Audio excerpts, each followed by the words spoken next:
One of the main focal points that I've been talking about throughout the entirety of this season is the goalie setup for the Devils organization. Well, a special guest is joining me on today's show to provide some insight about the overall behind the scenes action of how a typical day is like for a Devils netminder. He will also talk about how he worked his way up from being a former D3 athlete to becoming a part of the team for a short period of time. Buckle up, everybody. This episode is going to be fun. Trust me. You're Locked On Devils, your daily podcast on the New Jersey Devils, part of the Locked On Podcast Network, your team every day. Hi, this is Bryce Salvador, and you're Locked On Devils with Trey Matthews. Elliott scores! Oh, Steven stepped up, nailed it. Brodeur's got the puck. What a shot. The Devils win the Stanley Cup! Alrighty now, what is up, New Jersey? Welcome back to the Locked On Devils podcast here on the Locked On Network. I'm your host, college hockey play-by-play announcer, and also Devils writer for Pucks and Pitchforks, Trey Matthews.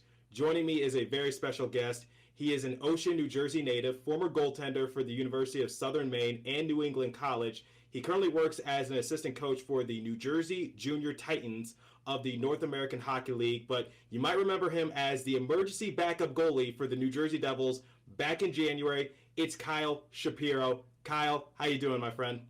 Doing pretty well. Thank you so much for having me on. I appreciate it. Looking forward to it. Just trying to keep riding this ride out for as long as possible here. What, being the New Jersey Devils emergency backup goalie?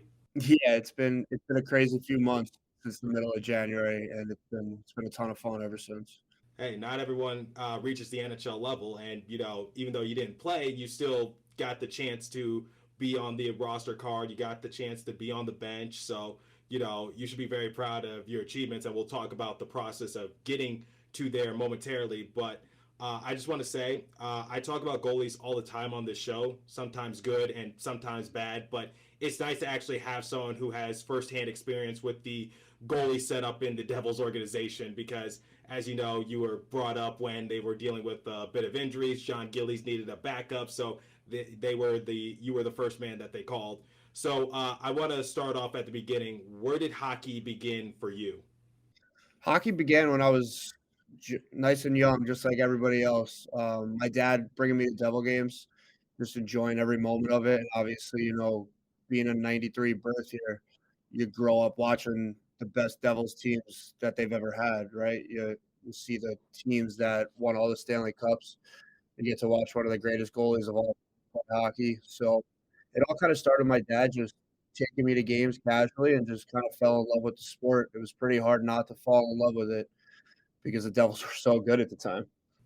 Marty Brodeur, greatest goalie of all time?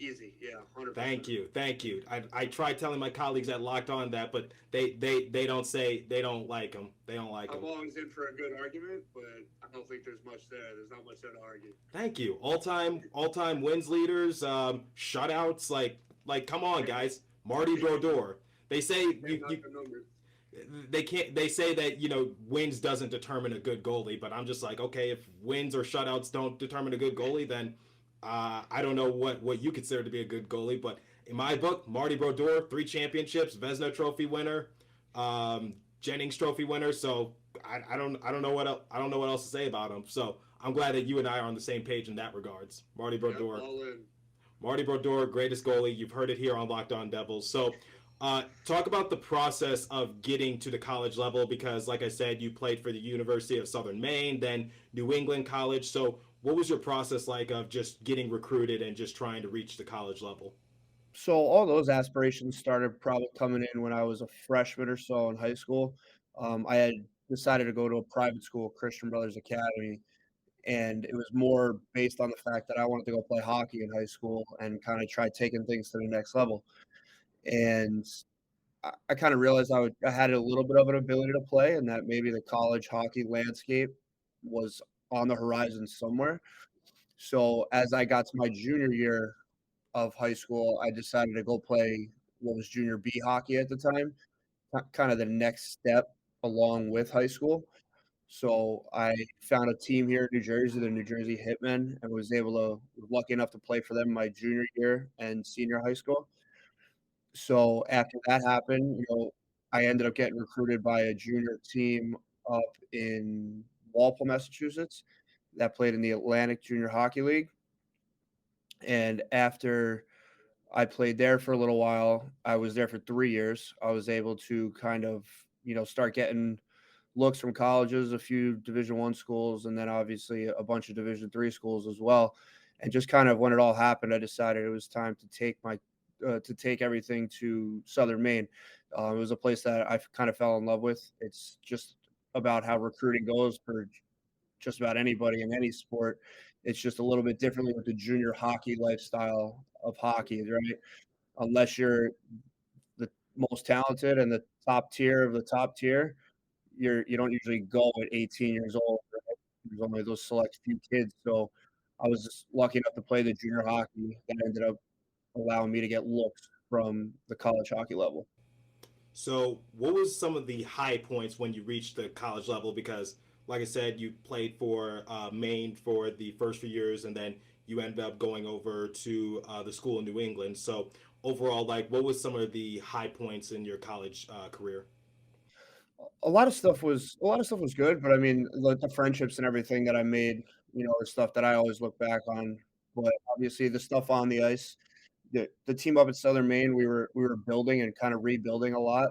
So we were at the bottom of the division, playing a lot. Playing the top teams was tough here and there, but it was a lot of fun for me being a goalie. Right, you got a lot of work, and being able to play against the top teams in the country was a lot of fun. As we got to my junior year, it's kind of when we started having a little bit more success. We were beating some of the top teams every now and then. We had found a way to beat UMass Boston a couple times when they were ranked in the top 10 in the country. We were able to kind of start taking Norwich to the brink a little bit when, they're ranked top 5 every year. So those kind of games were a ton of fun. And then as I went to New England College, I wanted to kind of just finish out my college career the right way, and it was on a team that was looking for a goal who was just in the championship game of the conference the year before, and it gave me an opportunity to compete at an even higher level with a little bit better of a hockey team, and we were able to take down some of those teams like Norwich, take down a Babson who plays in the top 15 every year, and, just some of those big wins are the things that kinda stick out to me because unfortunately we lost in the quarterfinals of playoffs every year I was in college. So it was a lot of those regular season big wins over some top teams in the countries that stick out to me. I got to ask you this because I go to a D3 school, Adrian College, big on its hockey programs. We just won the national championship for D3. You were kind of before my time. Did you ever play against Adrian College, or do you have any familiarity with Adrian College at all? Yeah, I mean, it's hard not to know about Adrian. They've been the top of hockey for a little while out there in Michigan, and I never ventured that far west with the teams that I played for. I think the furthest team west I ever played was Hobart, I believe, a team out in like the middle of New York, Western New York. We never made our way out to play in all those teams out in Michigan or Wisconsin or anything like that. But yeah, I mean, it's hard not to know about Adrian. I mean, top of the top for a little while here, as you said, just winning a national championship this year. So it's hard not to know about him.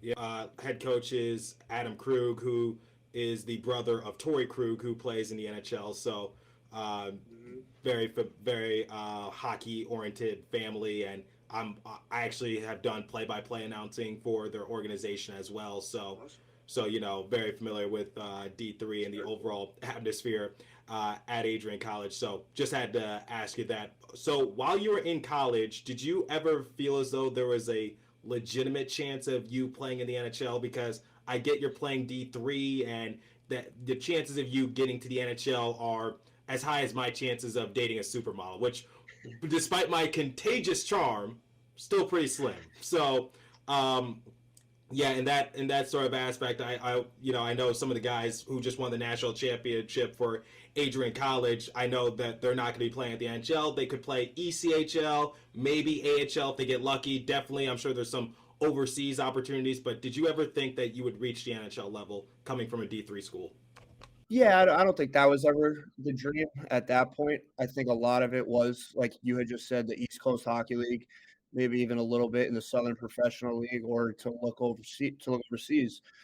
But I think the NHL had kind of gone by the wayside probably senior year of high school a little bit. I think you kind of see the writing on the wall that, if you don't really put the work in now, it's not going to be there. And I think just for myself at that point, going on 18, I had left a little bit to be desired. So I kind of saw that dream fade away. But I think when I got to the Division 3 level, yeah, I definitely, some East Coast aspirations, maybe even touch the American League, but there was never anything what had happened to me a few months ago. That's for sure.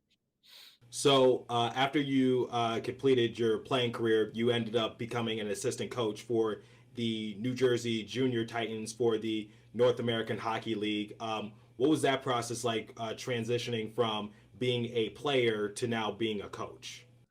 Yeah, it's been a ton of fun. I mean, after college was over, I did try to transition a little bit out of hockey and try to work in the business world and stuff like that. That kind of lasted a couple weeks at the most. I started to sit behind a desk and was like, yeah, I don't think this is going to be for me. I think I need to kind of be active and still be in hockey. It was about all I knew from the day I was 5 years old. So the transition kind of happened as I knew a good buddy of mine back here in New Jersey knew the two coaches of this team very well. And funny enough, I actually used to play against my two current assistant coach and the head coach that I work for. I used to play against them when I was younger as they were getting started in coaching. And so they knew a little bit about me. I knew a little bit about them. And we got hooked up by a mutual friend that was tight with both of us on both sides. And they just kind of were willing to get me involved, just intern in my first year, basically, kind of see if this would be a right fit for me, if this is something I wanted to do. They were willing to give me the opportunity to come out and learn and do just a little bit about everything. So it was a ton of fun transitioning into it as I was able to basically learn everything. They gave me an opportunity to go away from the goaltending a little bit as, I grew up being a goalie. They helped me learn a lot more about the other parts of the game as well. So it's been a ton of fun transition into it. I'm in my third season now here, and I couldn't be happier that I made the decision to come over here and be a coach now. Okay, so Kyle, we have a lot more to discuss momentarily in terms of you becoming the emergency backup goalie for the New Jersey Devils. But before we continue, I want to give my watchers and listeners the first couple live reads this morning. The first one comes from HelloFresh, and Kyle, I'm going to get you hip to it. So with HelloFresh, you get farm fresh, pre-portioned ingredients and seasonal recipes delivered right to your doorstep. Skip the trips to the grocery store and count on HelloFresh to make home cooking easy, fun, and affordable. That's why it's America's #1 meal kit. Get farm fresh, seasonal produce, and easy to make recipes delivered right to your doorstep every week. Ingredients travel from the farm to your doorstep in under a week, so they always arrive fresh, all without the trip to the grocery store or farmer's market. I know we're both pretty busy people, so sometimes, can't really make the trip to the grocery store too often, but with HelloFresh, it definitely makes things a lot easier. So the offer is go to HelloFresh.com/LockedOn16 and use the code LockedOn16 for up to 16 free meals and 3 free gifts. Again, go to HelloFresh.com/LockedOn16 and use the code LockedOn16 for up to 16 free meals and 3 free gifts. And now, the second live read comes from our friends at RockAuto.com. So with the ever-increasing numbers of makes and models, it's now possible for your local chain auto parts store to stock all the parts you need. Why endure often pointless or seemingly intimidating questioning and wait while the person behind the counter orders the parts on their computer, choosing the only brand their warehouse happens to carry? You have computers with access to RockAuto.com at home and in your pocket. Save time and money when using RockAuto. Why choose to spend 30%, 50%, or even 100% more for the same parts from a chain store or car dealership? Rock Auto is a family business serving do-it-yourselfers for over 20 years. Rock Auto's prices are reliably low for every consumer. They have everything you need from brake parts, tail lamps, motor oil, and even new carpet. Go explore their easy-to-use website to find a solution to your auto parts needs. Go to rockauto.com right now and see all the parts available for your car or truck. Right Locked On in their How Did You Hear About Us box so they know we sent you. Amazing selection, reliably low prices, all the parts your car will ever need. rockauto.com, everybody. All right, Kyle, so back to business.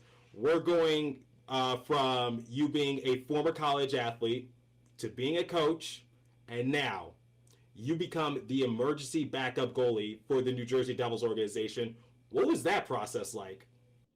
Yeah, so it was kind of happened pretty fast for me. I knew about it a little bit, and obviously, with the COVID stuff going on over the last 2 years, they didn't even really have the emergency backup role. One of the guys that I work with, one of our coworkers here, Gary Biggs, used to be an emergency goalie back before all of COVID started, and he still is now. And now he knows the guy over the Devils, Scott Litwack, who runs the whole emergency goalie situation and everything over there. And at the beginning of the year, Gary was like, "Hey, we're looking to get some other guys involved. I'm going to tell Scotty you're doing it." And I was like, "All right, sounds good. Just tell him to shoot me an email, give me a call, whatever he's got to do to get me involved and let me know what's going on." And it kind of just took on a life of its own from there. There's about 6 or 7 of us that do some games for the Devils and just kind of hang out and go watch the games and are there on standby just in case. So it kind of just happened pretty fast. I didn't really feel like I had much say in it. Gary was just like, "Yeah, you're gonna do it because you're gonna help me out and you're gonna help Scotty out." It's like, "All right, sounds good. You just let me know." I'm a Devil fan. So when he said I could go to games for free and enjoy the games, I was like, "Yeah, sure. Just let me know what I got to do." So that has to be a good deal because you have the possibility of possibly suiting up and playing for them, but at the same time you get to go to the games for free.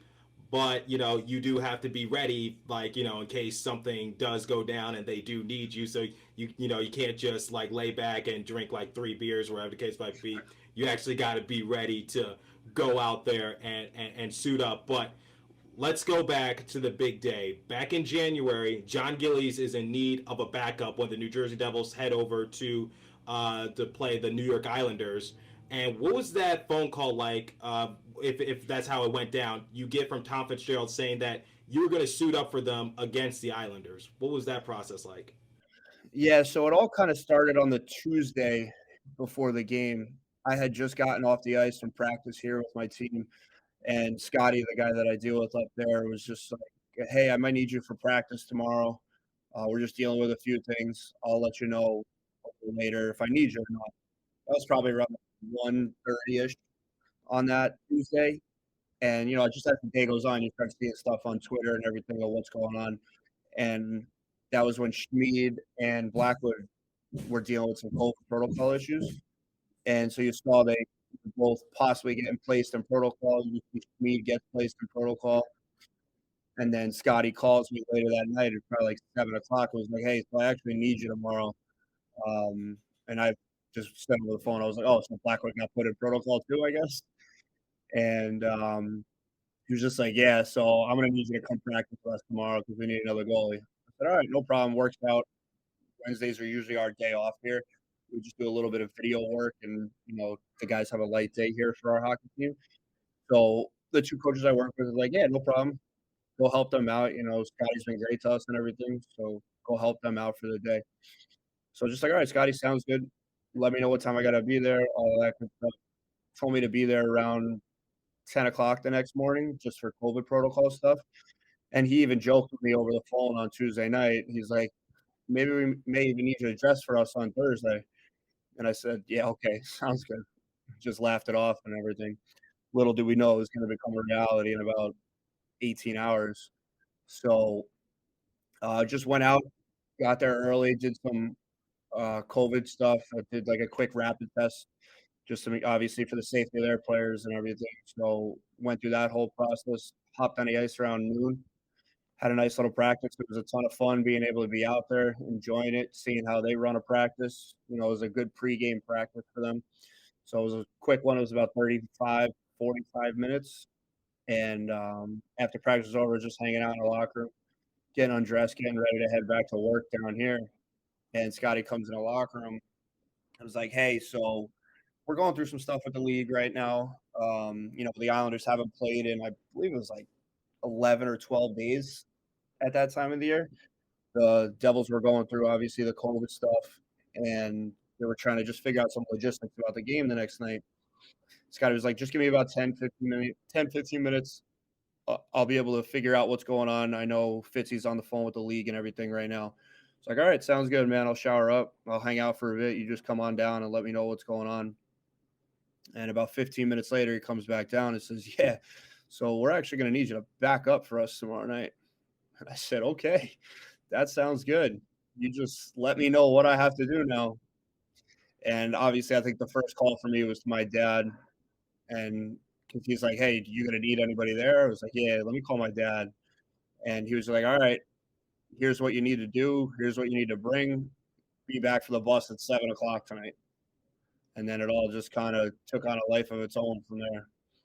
It's so funny how life can change in a nanosecond like that, because you literally just said you went from like just saying, yeah, this is never going to happen, to now it actually becoming a reality. And this has to be a huge whirlwind for you, because now you're being covered by Amanda Stein, you're doing press releases, you're answering questions to the press, wherever the case might be, and you actually become kind of famous within the Devils organization in a matter of a day or two.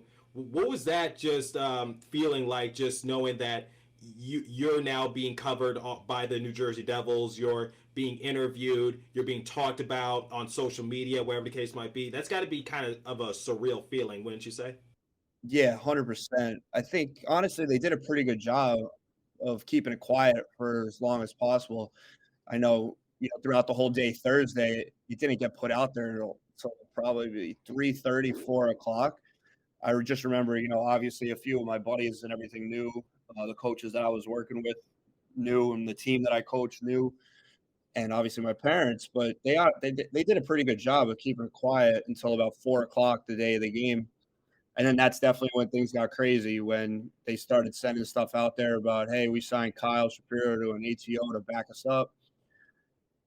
And that's when my phone started blowing up like crazy, from Instagram to Facebook to text messages to everything. And then, yeah, like you said, once you get to the game that night, they have you do the media stuff beforehand. And then I was lucky enough to still be able to practice with them the Friday after the game. And then that's when even more of the media stuff happens, right? They're bringing you in there for News 12 New Jersey, some more stuff with Amanda. It was just crazy. And then, the subsequent stuff that's happened since that day has been absolutely insane. To be linked to a story like this has been pretty incredible. And like I was saying at the beginning, just to enjoy every second of it, whether it was the 4 days there or we're going on 3 months now. It's been a ton of fun every step of the way. So you said it was fun every step of the way. So you said you attended the optional practice. You're relaxing in the hotel because the Devils were on the road, and you go to like sitting on the bench and staying ready to possibly go in. What was that whole day like? Because you talked about from the media side of days, but just like internally for you, just trying to go about it as like it's a normal game, because here you are, you're a coach, you're a retired college athlete, and now you just went from all that to now possibly maybe stepping foot on a sheet of ice at the NHL level. Like, what was that whole day like? Yeah, it was a ton of fun. I think one of the things one of the guys I work with said to me that I just tried to do the whole time was take everything in. It's gonna be a once in a lifetime opportunity. Enjoy every second of it. Live in the moment. And hey, if it happens and you get in, just start smiling, because it's the only time you're ever gonna get in the NHL. So the beginning of the day was fun. Being able to go out for morning skate was a ton of fun, just because that was obviously a little bit more relaxed, right? You can enjoy being at UBS Arena, a brand new arena, take it all in, and just enjoy the 40 minutes you're on the ice there. You get some more good work in and enjoy some NHL caliber shots. So that was a ton of fun being out there and being able to enjoy that. And, being in an NHL empty arena is pretty special and pretty cool to just be able to sit there and look around and enjoy the sights and, what the brand new building had to offer. Obviously, the breakfast, the lunch was all top notch. That's all NHL caliber. Trying to figure out how we could get those team meals to our team here in New Jersey, because those are something special, those team meals. And I think another thing I tried to enjoy the most was being able to watch how Lindy Ruff and his staff are able to go about their day. I thought it was important for me to kind of see how they do things, to see what I could bring back to New Jersey and be able to impart on our guys here and try to make our product even better. So, like my coach was saying that I work with, I was just trying to take a little bit of everything in, because it was going to be a once in a lifetime experience. Obviously, you went you went behind the scenes and you're able to, take those lessons learned from just being around the organization and apply it to your daily life. And you're right. But for that brief moment of going behind the scenes, being in the locker room, seeing how the coaches go about their days, I want to talk about some of the interactions you had with some of the players, if you did. Like, who would you say had like the biggest personality in that locker room? Without ratting anyone out, can you just give us a behind the scenes look of the Devils locker room? Yeah, they were all great. It was a ton of fun to be a part of that. They brought me in like I was part of the team from the second I stepped on the ice on Wednesday. So when they realized I was going to be backing up for them on Thursday night, they made me feel a part of it from the second I got there. And it's hard not to mention PK, right? He's a polarizing figure on and off the ice, and like his persona and everything is out of this world, right? He's a great guy, and he was great to me every second that I was there. And even the other guys, right? The younger guys like Jack, Ty Smith, Nico being their captain, they were all incredible. They all have a great personality. They're building one heck of a culture there in New Jersey. I think Lindy and his staff have done a great job. Fitzy's done a great job as well. They have a great room, a great young core of guys who all respect each other and all want to be a part of something important and big. And I think what they're building is pretty special there in New Jersey. It wasn't the most fun year this year, obviously, with COVID and some sickness and some goaltending issues and everything, with Blackwood being out for a while. But they've got a great group of guys there that are willing to all be a part of something bigger and special, because they all get it and they all invest in themselves and invest in each other to the umpteenth degree. And it was a ton of fun to see them, sitting at lunch and everything with them as well. Just talking about life, talking about the Jersey Shore, talking about a little bit of everything. So it's a great group of guys that they have there, and I think they're building something pretty special.